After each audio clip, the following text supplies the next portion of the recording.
Palikuwa na ndugu mmoja, rafiki yetu mmoja, ambaye alikuwa amepanda boti, yuko kwenye boti baharini. Wakati yuko kwenye hii boti baharini, bahati mbaya sana palitokea machafuko pale baharini. Baada ya machafuko haya kutokea,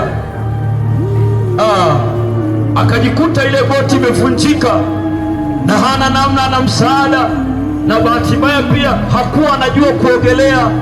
Sasa baada ya kuonekana tukio, pakatokea Wasamaria wema walikuwa na meli nyingine ambayo ni meli kubwa kabisa, na walipokuwa na hii meli kubwa, wakawaona wale jamaa ambao wamevunjikiwa na ile boti yao ndogo, wakiwa wanatapatapa kwenye maji baharini pale, hawana msaada.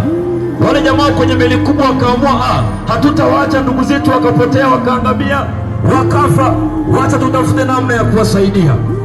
Bahati nzuri kweli walikuwa na kamba, wakawatupia kamba wale jamaa ambao walikuwa wamezama kwenye maji kule.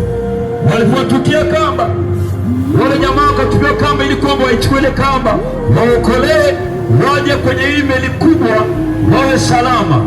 Bahati mbaya sana, yule jamaa ambaye alikuwa kwenye maji mmoja alikuwa na kiburi kweli kweli, akataka kuonyesha umwamba kwamba anaweza akaogelea, anaweza akayashinda maji. Wenzake akamwambia, leo twende, tumepata msaada, tumepata watu wa kutusaidia, tuvuke tuondoke. Wale wenzake wawili wakaondoka, wakapanda ile meli kubwa, wakaokolewa. Yule mmoja ambaye alikuwa na kiburi akasema, nitapambana, mwanaume ni kupambana, mwanaume ni kung'ang'ana. Akang'ana kweli kwenye ile bahari. Ni ngumu kuogelea baharini, watu wa Mungu, ni ngumu sana. Kang'ana na maji, kang'ana, kaogelea. Baada ya muda ile meli imeshaondoka, hana msaada tena, na anakumbuka kwamba nguvu zimeisha, pumzi imeanza kukata, hana msaada tena, ndio anakumbuka ile msaada wa ile meli kubwa.